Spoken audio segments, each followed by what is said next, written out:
Hello, and welcome everyone to another episode from Stats of the Day. I'm your host Karam, and today we are going through the matches from today and Friday night match. At the same time, which is very rare in the Premier League, Man City is playing Newcastle United, so we will keep an eye on the game in case a goal comes in from either of the team. I do have a Kanji, Foden, and Haaland captain.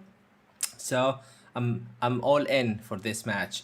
Hello everyone, and welcome back to another episode. And I appreciate we might get some confusion between the viewers. Some are following the Man City game, some are might be doing both. If so, we appreciate that. Welcome, and Arston, welcome. Tell me everyone, how was your day? I think the midfielders have delivered again. Buemo, who do I have? Jota, of course, Diaz as well. We will go through them, and especially I'll be talking a bit more about Spurs, from what I saw the last couple of games and what I think will happen to their assets, who I think is still a great option or not. So we will go through that. We provide also stats from the today match. So without further ado, let's kick off the episode with just a quick review on the team. It's really premature to tell. Basically, I started Turner over Onana. I was worried that I'll be getting the wrong pick. It sounded like that until the second half of Spurs Man United game. Both Turner and Onana finished on 2 points, so it doesn't matter. Stupinian, I think he will finish on 12 points. What a guy. Feel a bit of a disappointment. I don't have Mitoma as well. There would be a dreamland. I'm sure many have those two assets together. Let me know, guys, if you have Mitoma as well or Marsh, because both of them have delivered, as well as Stupinian. Joao Pedro was benched, and that's the worry that I was mentioning in last week's episode. I like Joao Pedro as a price bracket, but I did have some concerns about the rotation between Ferguson and Welbeck, Enciso as well. Even Mitoma and Marsh would be prone to some rotation, but Joao Pedro is still new to the team. He delivered the last game. He came off the bench this game week, so must be a bit frustrating for the owner, especially that it looked like a walkover for Brighton today. I liked someone who tweeted saying Brighton are playing like Brazil back in the day. So really great performance from them.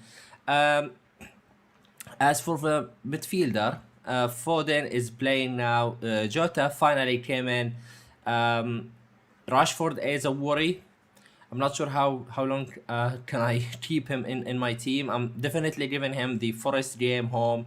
If he blanks, then I have to look elsewhere. The midfielders are just raining points, so I'm gonna miss out if Rashford doesn't deliver next week. Saka yet to play. Eze as well. I started Eze over Gabriel. He is my first sub.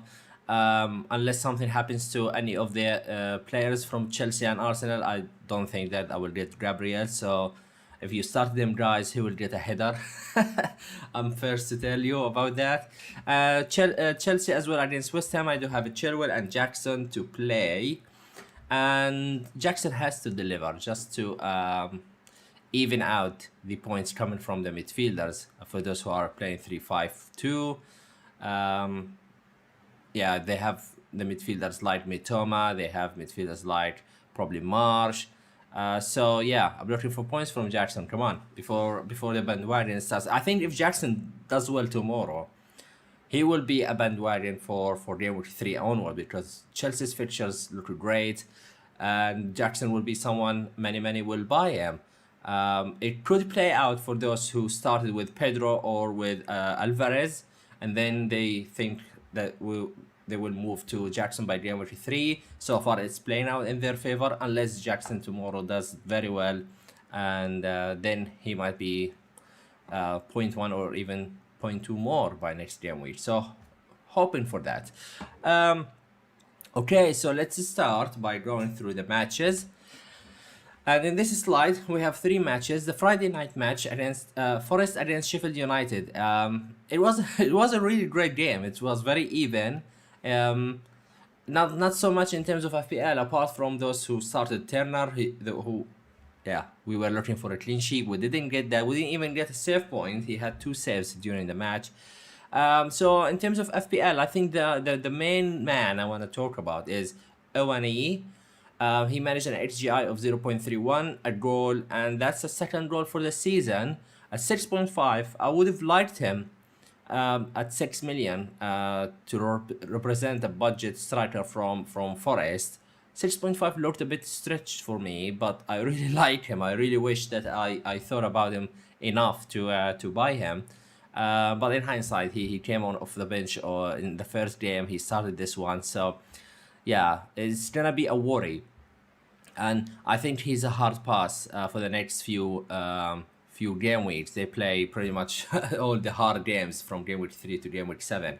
So Iwani looked really great. I will be interested, but later on in the season. Gibbs White looked great again. HGI 0.46. The problem with Gibbs White and Forest, like Brennan Johnson, Gibbs White, they are up there in terms of their stats, their team stats, but it's not strong enough for FPL. So that's remain a worry, unfortunately. Sheffield United, Osola, I think he is the 4.5 forward. Managed an HGI of 0.1. Not much to say about that. So yeah, I'm not looking for anyone from Sheffield United just yet. Fulham and Brentford. I didn't expect this result, to be fair. I thought it would be closer, but Brentford looked great. Buemo with an XG of 2.00, 2.03, and scored 2 goals. One of them is a penalty. So I really regret that I am someone who said last May that next year or next season, when Tony serve his ban, Wesa and Buemo will be really up there in my list, and I'll definitely have one. And I had them in my draft, had Buemo in my draft for a long time, and I did not commit to that. So that's already 3 goals in 2 game weeks, and I feel I missed out. I missed out big time. Wesa with an HGI of 1.45, 7 goal attempts. So I think we are reaching a point where it's going to be tricky to decide between Wesa and Buemo. But I still favor Buemo. Because he has the penalties with him. As a Fulham, I haven't seen enough from Raul Jimenez. Harry Wilson with an XGI of 0.19. Pretty much really Leno is the one I would ever consider for my FPL team. And I wouldn't make a goalkeeper transfer, but Fulham haven't shown yet their assets for FPL so far.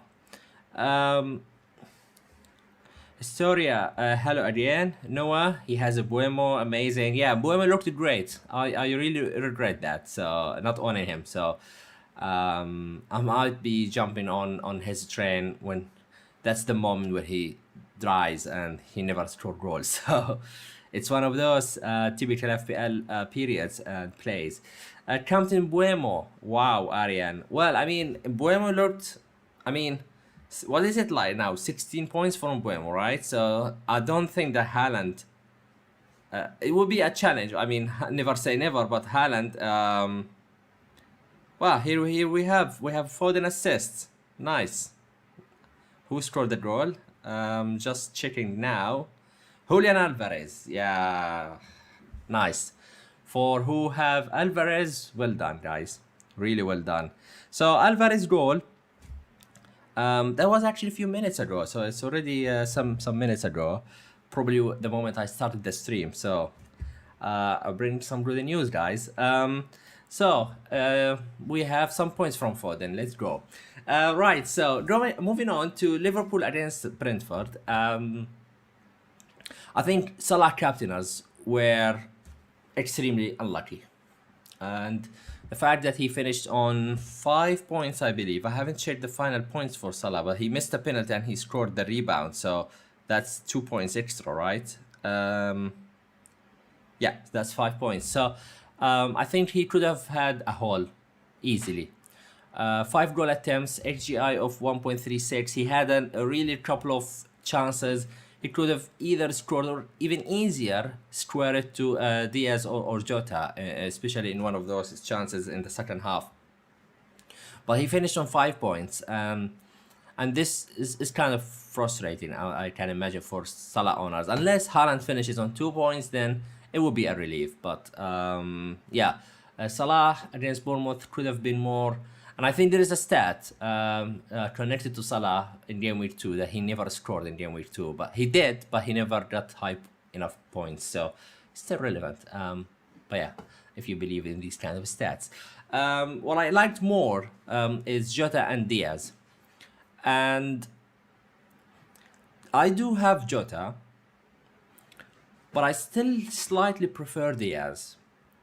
The fact that Diaz is more nailed, I felt, in the last two game weeks. Jota was kind of the first people to come off when Elliot comes in or Darwin comes in. Now Diaz, he has went off the last bit of the game due to an injury, so this kind of changed. This could change my theory, but if I have to restart again the season, I would have gone with Diaz. Jota today looked better, but in the first two game weeks, I think they are close in terms of points, and Diaz looks more secure. That's the word I'm looking for. And especially in this part of the season, it's a start. You need to start strong. You need to make sure that you get the most nailed players as possible. It's really close. I mean, Diaz now is on 15 points and Jota on 11 points before any bonus points. So I think with a bonus, it would be almost the same. Well, maybe 1 point difference. So far, there is no impact, but on the long run, if Diaz gets more minutes than Jota, he can outscore him. So I'm with Jota. I'm happy with his performance. I think he could have had another goal, to be honest with you, and he was maybe a bit unlucky to be taken off a few minutes after the red card for McAllister. He didn't come off immediately, but a few minutes later, it was his time to come off. So in terms of HGI, he had 0.86, so almost a goal, and 5 goal attempts, so as many as Salah. So what I'm trying to underline here is, so far Jota has been capable of matching Salah,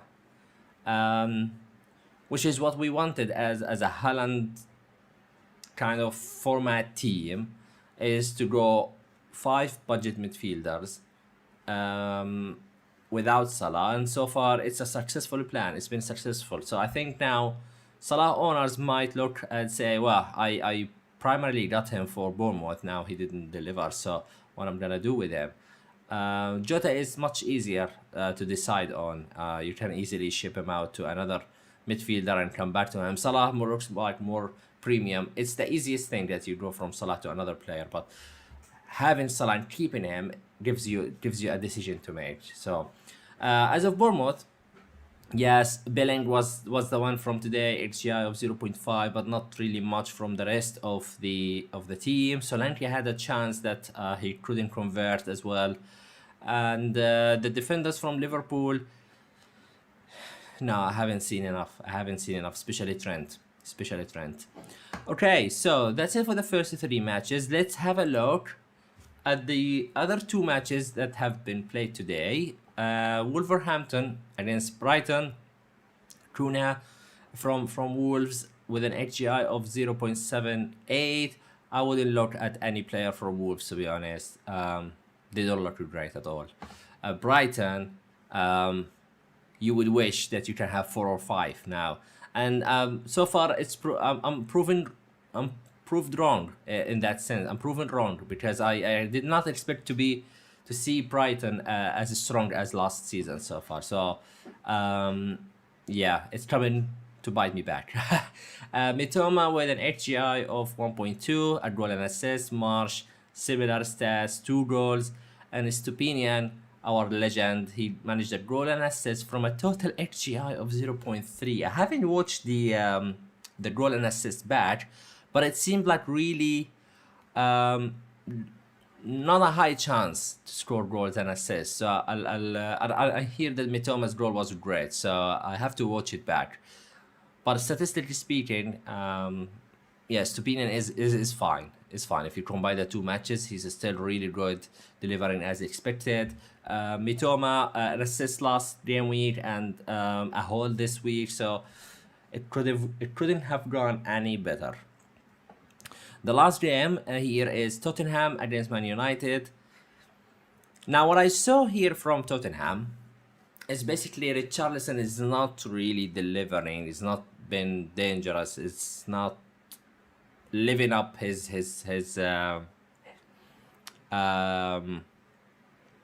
how to say it. He's not up there to really replace Harry Kane, not even a bit. So that's a slight worry. And I was excited about him because he's a 7.0 midfielder. So he could actually be a bargain if he starts scoring goals and being heavily involved. But so far from the two matches, what I've seen is that he is not able to perform yet. And Perisic, when he came on, he pushed Son to the middle and he looked great. So are we going to see Angie changing the system and putting Perisic on the left wing and Son to the center? The Son looked really far away, looked disinterested from scoring goals, which is a problem, and that's not the Son's natural behavior. He likes to be involved in goals and assists. Yes, he's impacted by Kane's involvement and all of that, but today he was far away from scoring goals. There was that really good chance where he dribbled inside the box and great block by Shaw.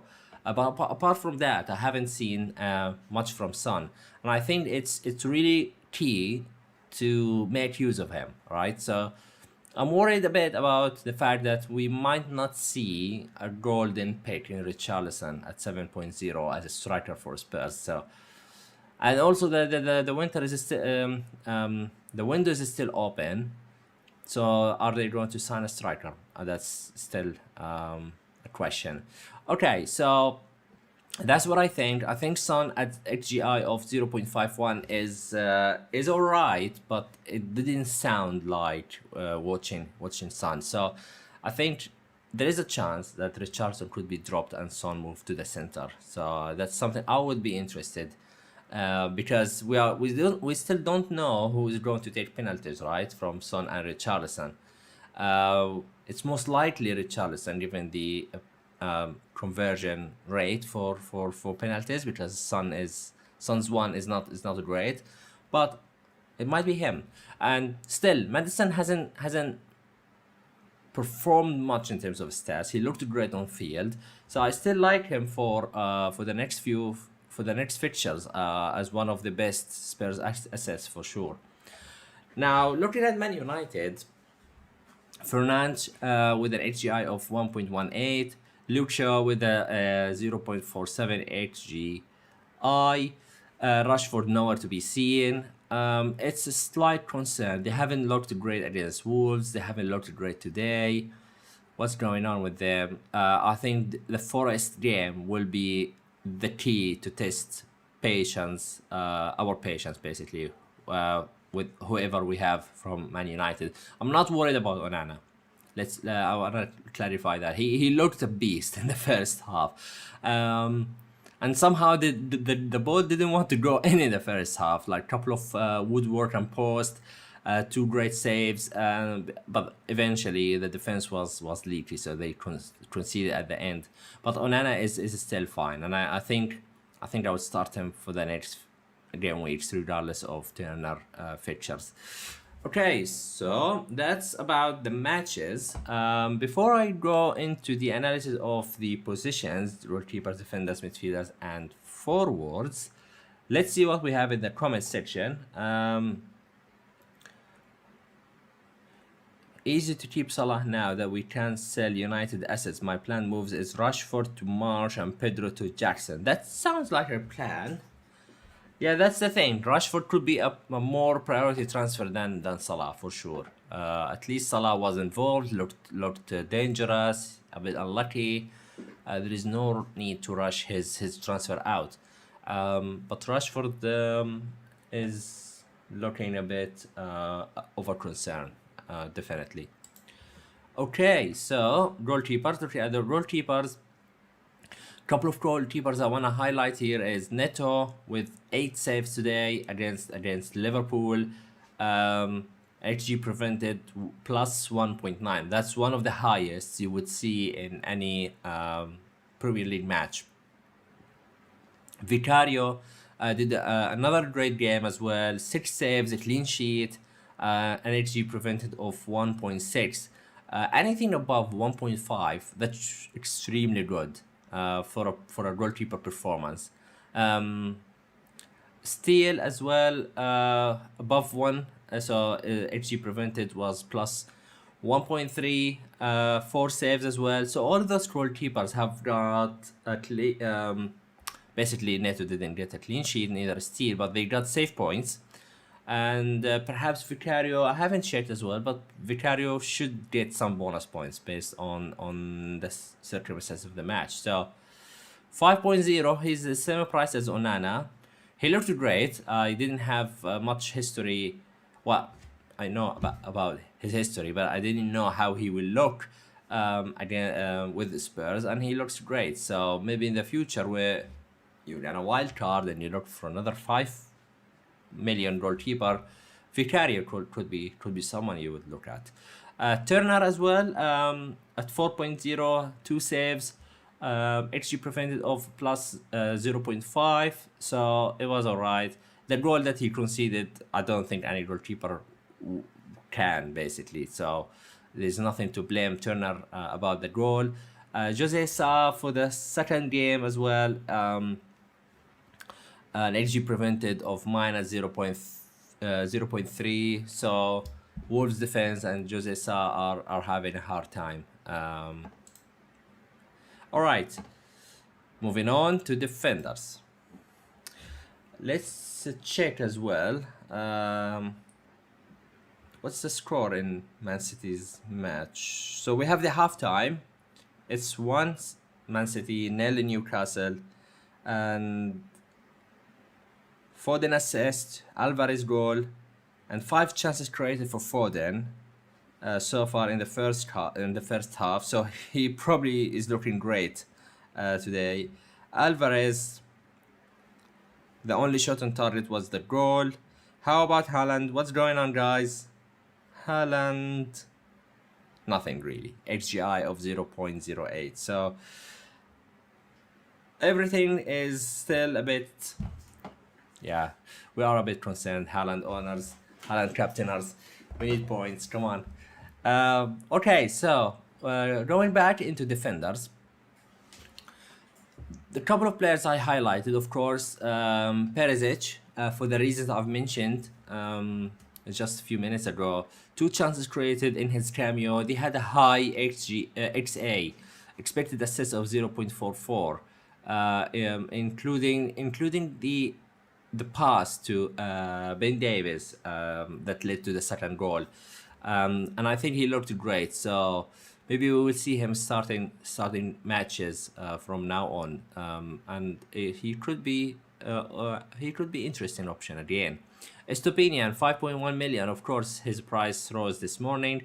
2 chances created, expected assist of 0.05, expected goals of 0.25, and Alexander Arnold, 3 chances created, total XGI of 0.23, but that's not enough for an 8 million defender. Not keeping clean sheets and not delivering assists, and I think he went off injured in his ankle, probably. So keep an eye on that if you have a Trent. Yeah, during the week, if he will be out for a while or it's just a knock. So midfielders, Mbuemo top of the list with XGI of 2.03, 3 goal attempts from Mbuemo, 3 shots on target, very efficient, 2 goals. Salah is the second on the list, with 5 goal attempts, 3 shots on target, and the list goes on. Mitoma, Fernandes, March, and Jota. Jota and Diaz are slightly similar in a sense that both of them have 2 chances created. Jota had 5 goal attempts compared to 3 for Diaz. Shots on target was only 2 versus 1, so not that high. But Jota looked dangerous in terms of positioning in the box. A couple of chances he missed. So as I said, I liked what I saw from Jota. I liked what I saw from Diaz as well. So if Diaz is not injured, and you look for Liverpool assets so far, Jota and Diaz looking all right. From that price bracket, both of them are 8 million and 7.6 for Diaz. So you could save a bit of money with Diaz over Jota, potentially more minutes. So it's still early days, right? You have Zubozlai, you have Yakpo, you have McAllister now red carded. So we will see how this formation settles in 1 or 2 more game weeks, and then you can decide which Liverpool option you have to go for.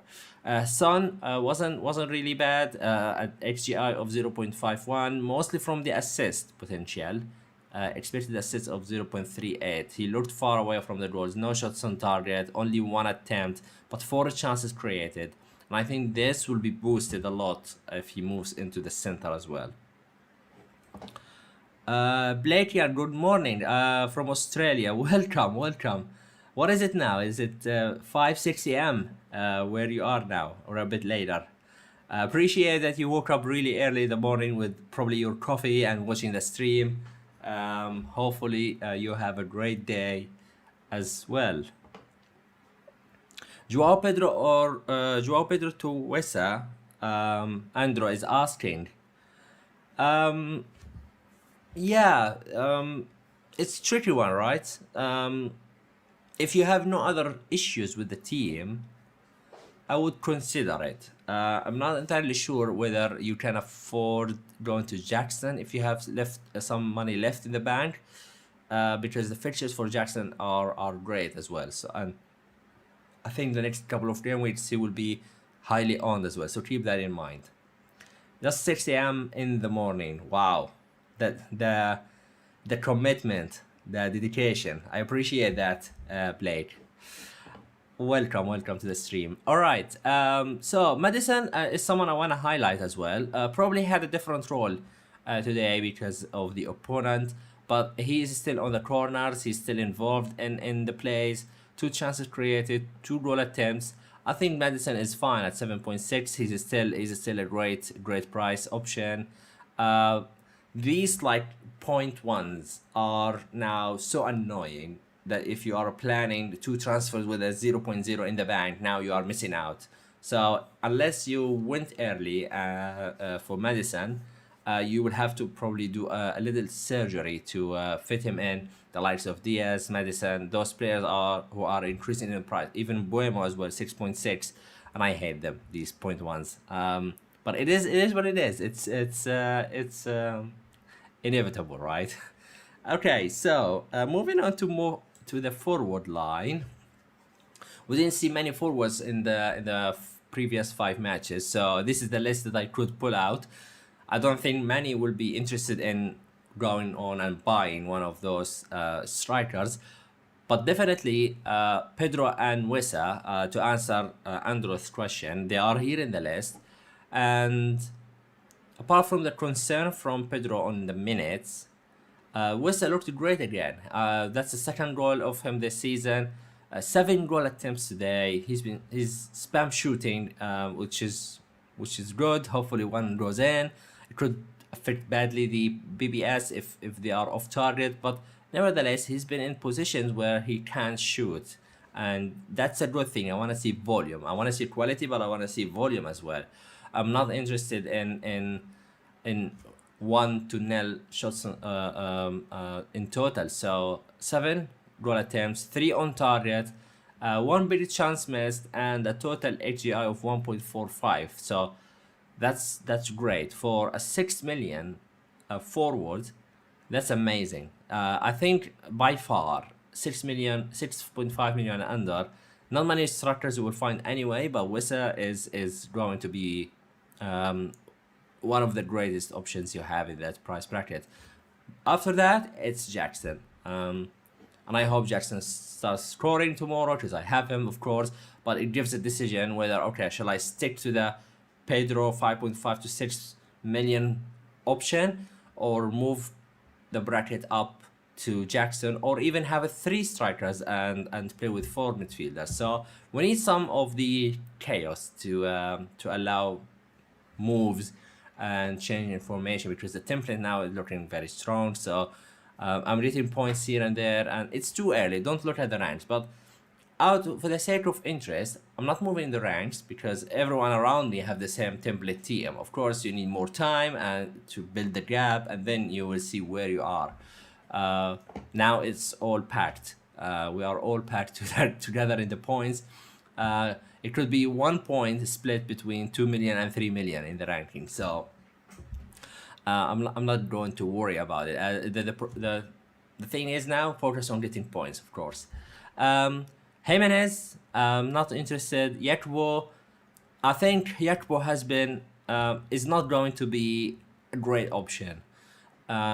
First of all, 7.5 is expensive compared to the position he's in. He's an inverted, or he's a reversed out of position. He's listed as a forward, but he's now literally playing in midfield. Sometimes as an 8, sometimes as a 6. It's him and Szoboszlai and McAllister are in 3 mid. And all the attack is pushed into the Diaz, Salah, and Jota, and Darwin potentially. So Yekbo, you could say unfairly listed as a forward here, but he's not going to be an option, I don't think. Even today, he had only 3 goal attempts, none of them on target. Of course, no big chances. So little contribution. I would focus on Diaz, Jota, and Salah from Liverpool if I want any of them. Salah and Rashford price will drop. Yeah, well, of course.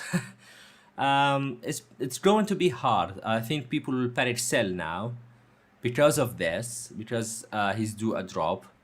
But imagine he scores 15 points against Forest, or even 16 points when you count 2 goals and a clean sheet potentially.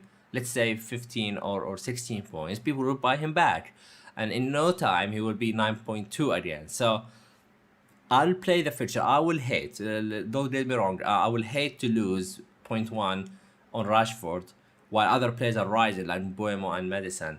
But I just have to play the fixtures. And the fixture against Forest, I'll probably look stupid if I sell him now and he scores next game week a couple of goals. So it's kind of, I have no option basically, unless I hear like an injury or something. Saint, morning from New Zealand. It's 8 o'clock here. Welcome guys. I didn't know that the show is so popular in Australia and in New Zealand. So we have a couple of viewers in the comment section waking up and watching the show. I really appreciate that. Okay, so that brings us to the end of the show. I'm happy to take a couple of questions today. The second half just started now, so I will let you guys go and watch the second half as well. Hopefully, yeah, whoever you have in that match gives you some points. Okay, so I will wrap it off. So I appreciate every one of you. Thank you very much for watching the show. I will be back next weekend, same time, same hour, of course. And yeah, good luck during the week tinkering about the transfers. I think many of you have rolled the transfers, so you have 2 very, very popular play is to use 3 transfers. So that's a mini wildcard to shuffle things around. My team actually looks great. I haven't updated the team with the fixtures, but but I don't feel like I need to make a transfer. That's a luxury situation to be in, because Man City will play Sheffield United, Arsenal will play Fulham, Chelsea will play Luton at home, and Man United will play Nottingham Forest. So it's really about what I do with Jota against Newcastle. I think I will keep him. Gabriel against Fulham, maybe an issue. Estupinian against West Ham, he will be a decision whether to bench or to start him. And Eze against Brentford. So I think I will monitor Eze tomorrow, and if he blanks against Arsenal, it's a hard game. Let's face it, but I need him to do something to not think about selling him, because I believe in Eze and I believe in his ability to score points and goals. But the next fixtures are not easy, right? So Arsenal, Brentford, Wolves could be good, Villa, Fulham. So it's a mixed bag with Eze, and I kind of started to regret the decision to start with Eze over even Diaby, because Diaby is someone who also rose in price, and I didn't start him, and I am a believer in Diaby, as you know, from the preseason episode that I mentioned him. I really like him. He's in my team. I'm not going to sell him. He's number 3 in my team after Haaland and Jota. I did end up without him. So let's see if he scores points this game week as well, and then he might force me to make decisions. Sam at 44 points. Nice, very, very nice.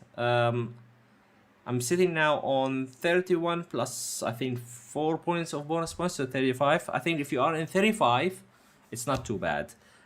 Blake, thank you very much. Thank you for watching. You'll be back watching from the beginning. Yes, we went through the match day report. We analyzed some players from the 5 matches that have been played so far.